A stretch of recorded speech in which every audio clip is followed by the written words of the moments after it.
राज्य में बिना पंजीकरण रे चली कि हजार हजार घरोई क्लिनिक और हॉस्पिटल ଏହି ଗୁରୁତର ଅଭିଯୋଗକୁ ନେଇ ଏବେ ହାଇକୋର୍ଟର ଦ୍ୱାରସ୍ଥ ହୋଇଛନ୍ତି ସମାଜସେବୀ ଜିତେଶ ମହାନ୍ତି।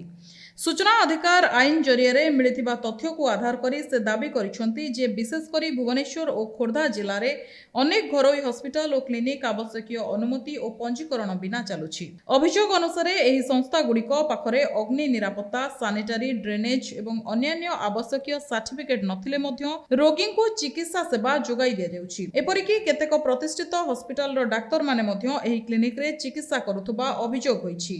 ଆହୁରି ସଙ୍ଗୀନ କଥା ହେଉଛି ଏହି କ୍ଲିନିକ ଗୁଡ଼ିକରେ ସ୍ୱାସ୍ଥ୍ୟ ବୀମା କାର୍ଡ ମାଧ୍ୟମରେ ମଧ୍ୟ ଚିକିତ୍ସା ହେଉଥିବା ଦାବି କରାଯାଇଛି।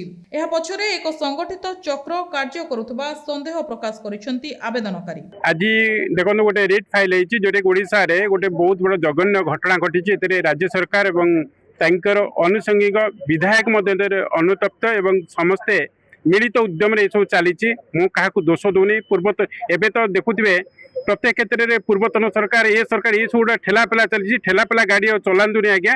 राज्यर लोकों जीवन सहित जो खेल कर कड़ा दमन कर व्यवस्था आसी गोटे घटना होची। आप देखो आम भुवनेश्वर देखिलु आरटीआई मागिलु मोर क्लाएंट जितेश महांती आरटीआई मागिले भुवनेश्वर को केते मेडिकल बा आपनकर क्लिनिक रेजिस्ट्री भुक्त अच्छी रेजिस्ट्रेशन कर आनुषंगिक व्यवस्था आप देखो प्रत्येक जगह मानव हाईकोर्ट डायरेक्शन और सुप्रीमकोर्ट डायरेक्शन अनुसार आप सेफ सेफ्टी व्यवस्था, पार्किंग व्यवस्था, आनुषंगिक व्यवस्था, ऑपरेशन व्यवस्था, डॉक्टर ट्रीटमेंट व्यवस्था, मेडिकल रे मेडिसिन रो जो जांच व्यवस्था ये सब थिले आपन को लाइसेंस मिल किंतु दुखर कथा 498 टी आमको लाइसेंस भुक्त सरकार देइचंती। आउ तापर आमे देखिलु आनुषंगिक भाव में जोड़े बड़ बड़ मेडिकल आपण कहउचन बा क्लिनिक कहउचन से 9टी तांकर कौन सी प्रकार थलकूल डॉक्यूमेंट ना कि एविडेंस ना ना से सेफ सेफ्टी करिचंती ना मेडिकल रो कौन सी गाइडलाइन आसुचंती ना तांकर पार्किंग प्लेस अच्छी।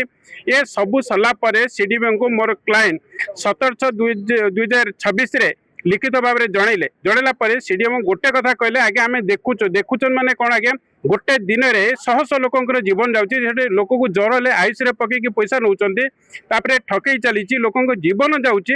आगे कहार कौन होता से अलग कथा लोक जीवन सहित जदि खोद भुवनेश्वर भाई जगह जोटि सीएम रोचंती, उपमुख्यमंत्री रोचंती, आपणकर विधायक मैंने रोचंती, ये कमिशनर एटिया डिंगुरा बाजुची पूरा पुलिस साइरन बाजुची। आज्ञा पुलिस छत्र छाया तले 17 वर्ष धरी 15 वर्ष धरिकी 18 वर्ष धरिकी दीर्घ दिन धरिकी लोकों जीवन सहित बेआईन भाव में जो मैंने डॉक्यूमेंटरी एविडेंस किसी ना से मैंने मेडिकल चलते आपड़ कहतु ये कौन संपृक्त मुझे संपृक्त ये घटना नहीं मानव हाईकोर्ट द्वारस्थ होती। आपण को एतिक अनुरोध मु जहा किसी तथ्य मागिली खोर्धा सीडीएम को जे आपण अंडर रे केते एस्टाब्लिशमेंट संस्था अच्छी जो मानकर कि कागज पत्र अच्छी एवं को माने कागज पत्र अंतर्भुक्त नुहंती तो ताहा मु मागिली आरटीआई अंडर रे मत 400 केतटार मिलला जहाँ कि तांकर अंतर्भुक्त अच्छी बा से माने रेजिस्ट्रीभुक्त अच्छी।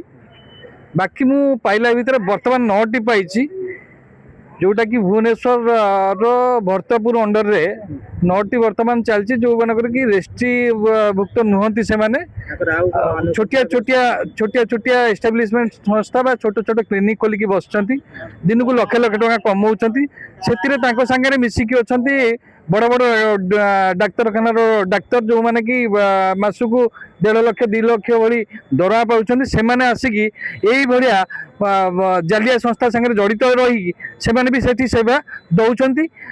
एटा केते दूर युक्तियुक्त आपण माने निजे मीडिया भाई माने आपण विचार करि पारंती। यार प्रछद पटर नायक निश्चित भाव में आम कहूँ चाहबू याकर जी मुख्य था सी हेल्ले सीडीएम को आम लिखित जनइलु जे कौ मैंने अंतर्भुक्त अच्छा कौ मैंने नहांती सीडीएम देखुंत बोली कहीकि आज की 15 दिन बीतीगला किंतु सी भी शोज पड़ी। ଏହି ମାମଲାରେ ସ୍ୱାସ୍ଥ୍ୟ ମନ୍ତ୍ରୀ, ସ୍ୱାସ୍ଥ୍ୟ ସଚିବ, ଖୋର୍ଦ୍ଧା ସିଡିଏମ୍ଓଙ୍କ ସମେତ 9 ଜଣଙ୍କୁ ପକ୍ଷଭୁକ୍ତ କରାଯାଇଛି। ତେବେ ଅଦାଲତ ଏହି ମାମଲାରେ କ'ଣ ନିଷ୍ପତ୍ତି ନେବେ ଏବଂ ଅଭିଯୋଗର ସତ୍ୟତା କେତେ ରହିଛି ତାହା ଉପରେ ରହିଛି ସମସ୍ତଙ୍କ ନଜର। କଟକରୁ ସତ୍ୟଦୀପ କୌରଙ୍କ ରିପୋର୍ଟ, NTV।